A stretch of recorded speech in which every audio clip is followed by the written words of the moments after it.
할렐루야. 오늘도 말씀으로 하루를 여시는 여러분 진심으로 환영하고 또 축복합니다.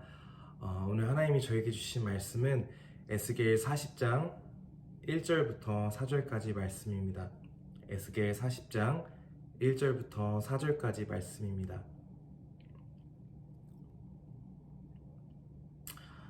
다 찾으신 줄 알고 제가 읽어드리도록 하겠습니다.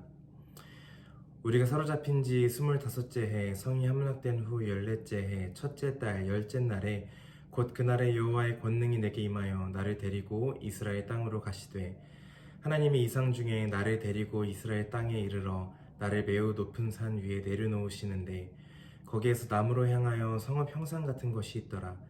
나를 데리고 거기서 이르시니 모양이 놋같이 빛난 사람 하나가 손에 삼줄과 측량하는 장대를 가지고 문에 서 있더니 그 사람이 내게 이르되 인자야 내가 내게 보이는 그것을 눈으로 보고 귀로 들으며 내 마음으로 생각할지어다. 내가 이것을 내게 보이려고 이리로 데리고 왔나니 너는 본 것을 다 이스라엘 족속에게 전할지어다 하더라. 아멘.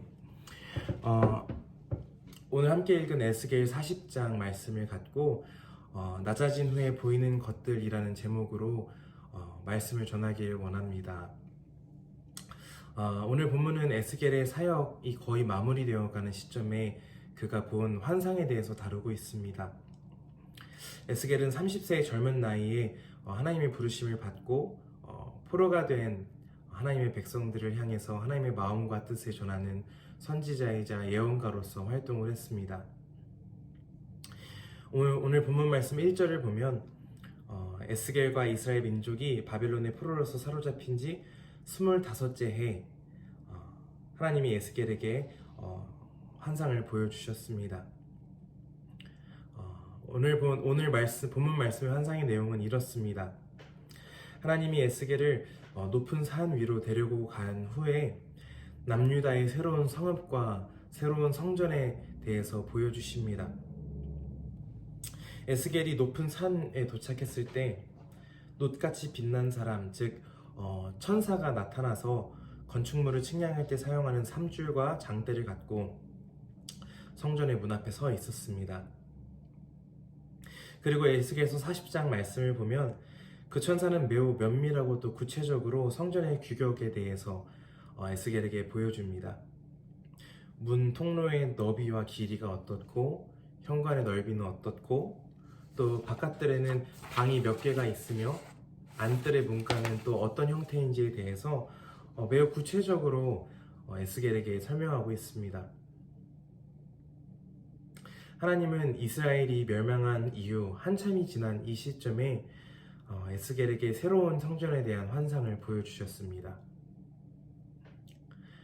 이러한 구체적인 환상은 에스겔과 이스라엘 백성에게 하나님이 허락하신 은혜이자 또 비전이었고 또 소망이었습니다.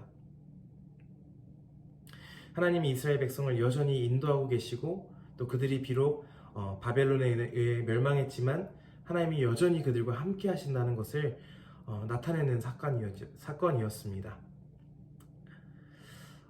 그런데 매우 역설적인 것은 하나님이 이런 환상을 보여주신 시기입니다. 오늘 본문 1절은 분명히 성이 함락된 후 14년이 지난 시점임을 나타내고 있습니다. 예루살렘 성전이 이미 파괴된 지 14년이라는 긴 시간이 흐른 시점이었다는 것을 의미합니다. 14년이라는 시간은 정말 긴 시간이었고 또 이스라엘이 다시 성전을 재건하고 또 영광을 되찾기에는 이미 너무 많은 시간이 지난 시점이었습니다. 이스라엘에게 남유다 왕국에게는 그 어떤 희망도 없는 긴 시간이 지난 후였죠. 그런데 하나님께서는 그런 시점에 에스겔을 통해서 이스라엘 백성에게 새로운 성전에 대한 비전을 보여주십니다. 사실 새로운 성전에 대한 비전은 이스라엘 백성들에게는 매우 상징적인 사건입니다. 왜냐하면 이스라엘 백성들은 언약궤가 모셔져 있던 성전을 통해서 하나님이 그들과 함께 하심을 확신했던 민족이기 때문입니다. 그런데 그런 그들에게 있어서 성전이 파괴되었다는 것은 더 이상 하나님께 나아갈 통로가 없다는 것을 의미했고, 하나님과 단절되고 하나님께 버림받았다는 것을 상기시켜줬습니다. 그런데 하나님은 그런 유다 왕국의 백성들에게 에스겔의 환상을 통해서 성전은 비록 없어졌지만 새로운 성전이 있을 것이며 하나님과의 관계가 비록 성전이 파괴되었음에도 괴속될 것이라는 것을 표징하는 사건이었습니다. 그래서 이스라엘 백성들은 아마 에스겔의 이러한 환상의 내용을 듣고 매우 반가워했을 것입니다. 환상을 본 에스겔과 또 에스겔을 통해서 그 환상의 내용을 전해들은 이스라엘 백성들은 하나님께서 보여주신 새로운 성전에 대한 내용을 들으면서 어떤 마음이 들었을까요?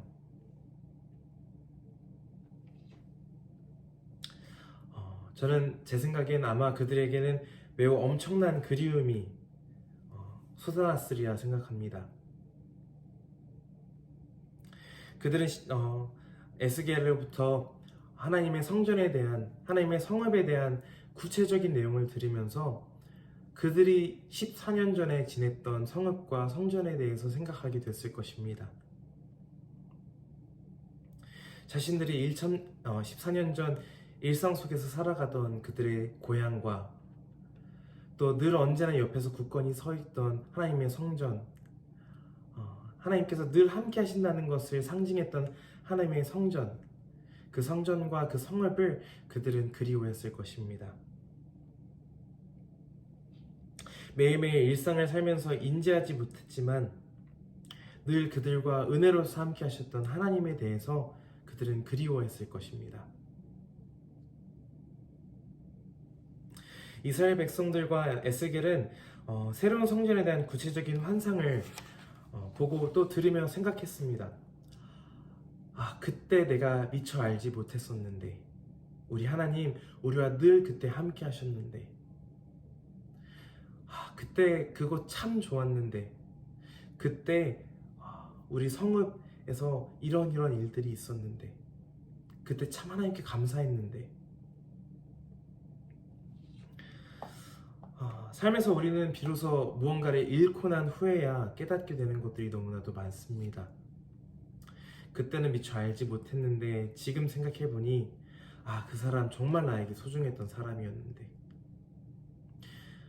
그때 그 순간 정말 행복했었는데, 무언가를 잃은 후에 혹은 무너진 후에, 다시 말해서 우리의 마음이 낮아진 후에 깨닫게 되는 것들이 너무나도 많습니다. 이스라엘 백성들은 그들의 성전이 파괴된 지 14년이라는 시간이 지난 시점이었습니다. 그들의 마음속에는 그 어떠한 소망도 없었고 하나님의 선택받은 민족이라는 자부심마저도 이미 사라진 지 오래였습니다. 그리고 그들이 겸손히 낮아진 그 시점에 하나님께서는 그들에게 다시 한번 내가 그들과 함께 하겠다라는 약속을 보여주십니다.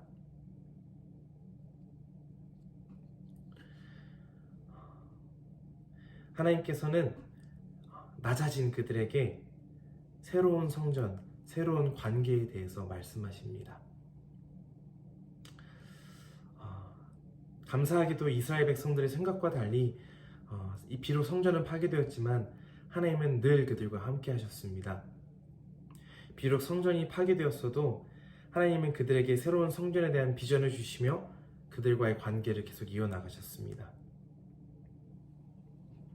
그리고 하나님께서는 이스라엘 백성에게도 그랬듯이 우리와도 늘 함께하고 계십니다. 그런데 그런 하나님을 느끼기 위해서는 우리가 조금 더 낮은 마음을 지녀야 할 것입니다. 이스라엘 백성들은 바벨론을 통해서 그들의 성읍이 파괴되고 하나님의 성전도 파괴되므로 그들의 마음이 낮아졌을 때 하나님과 함께 한다는 것이 어떠한 것인지, 하나님의 은혜가 어떠한 것인지에 대해서 다시금 깨달았습니다.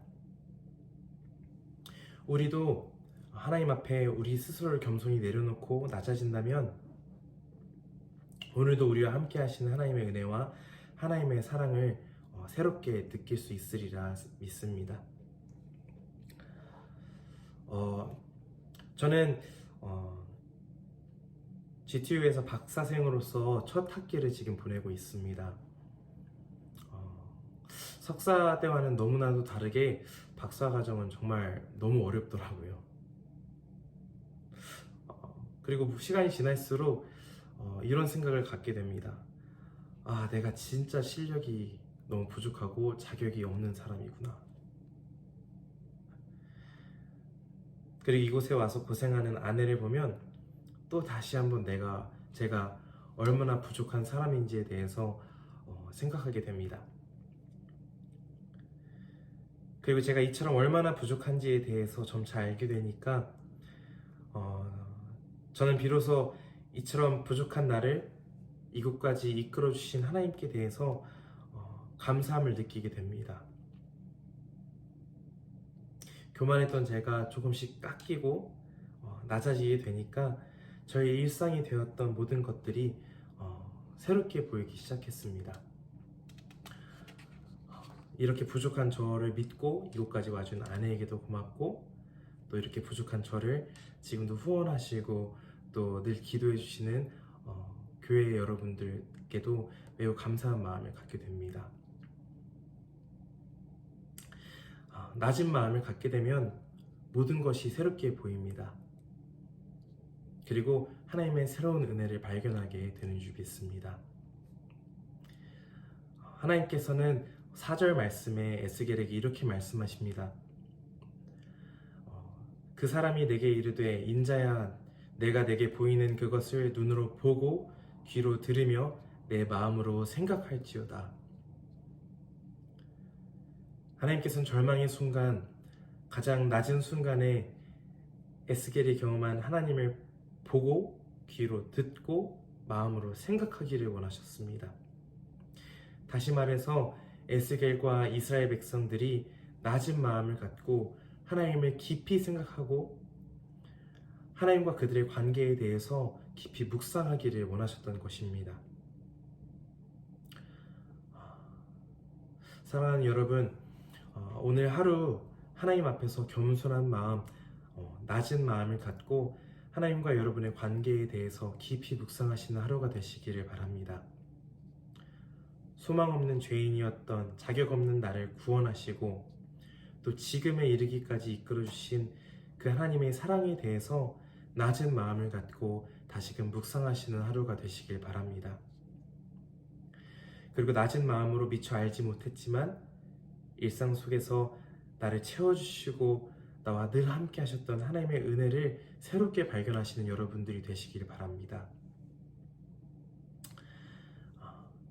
그래서 결국 에스겔과 이스라엘 백성이 낮은 마음을 갖고 하나님과의 관계를 새롭게 했던 것처럼 여러분들 또한 하나님과의 관계를 새롭게 하시는 오늘 하루가 되시기를 간절히 바랍니다. 기도하도록 하겠습니다.